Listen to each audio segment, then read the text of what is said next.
بسم اللہ الرحمن الرحیم۔ قمقام ٹی وی چینل میں ہم آپ کو خوش آمدید کہتے ہیں۔ دوستو، آج کا ہمارا موضوع ہے مزمن امراض، پیچیدہ امراض یا ایسے امراض جن کا علاج جو ہے وہ آپ کو بار بار کروانا پڑتا ہے۔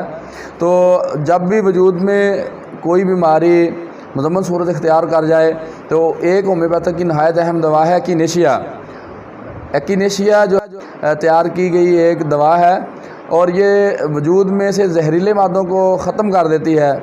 تو دوستو، وجود میں سے جتنے بھی زہریلے مادے ہیں ان کے اخراج کے لیے اور ان کو درست کرنے کے لیے ایکینیشیا نہایت مفید دوا کے طور پر ثابت ہوتی ہے، اور یہ ایک ایسی دوا ہے جو تقریباً ہر مرض میں بہتری لانے کے لیے استعمال کی جا سکتی ہے۔ گینٹھیا ہو، جوڑوں میں درد ہو، اور پھنسیاں پھوڑے ہوں، جلد خراب ہو چکی ہو، خاص کر کے جلد کے جو مسائل ہیں ان میں ایکینیشیا لگانے پر بھی بہت زیادہ فائدہ ہوتا ہے۔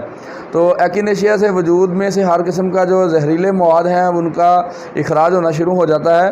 تو ایکینیشیا کے استعمال سے ٹائیفائڈ بخار مسلسل رہنے کی وجہ سے جو خون کے اندر زہریلے مواد پیدا ہو جائیں ان کا یہ بہترین علاج ہے۔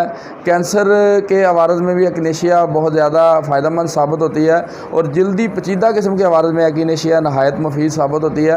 ایکینیشیا کے استعمال سے آنکھوں کی سوجن، یہ چھالے جو بنتے ہیں، آبلے ہوتے ہیں، یہ ٹھیک ہو جاتے ہیں، اور جسم میں کہیں بھی انفیکشن ہو ایکینیشیا کے استعمال سے جو یہ ہے کہ مکمل طور پر ٹھیک ہو سکتے ہیں۔ تو دوستو، کوئی بھی دوا اپنے معالج کے مشورے کے بغیر نہ لیجئے، اپنے معالج سے مشورہ کر کے ہی آپ دوا لیں، اور اگر آپ کو کوئی بھی مسئلہ لاحق ہو تو آپ سکرین پر دیے گئے نمبر پر کال کر کے فری کنسلٹیشن کے ذریعے آپ اپنی بیماری کے متعلقہ دوا دریافت کر سکتے ہیں۔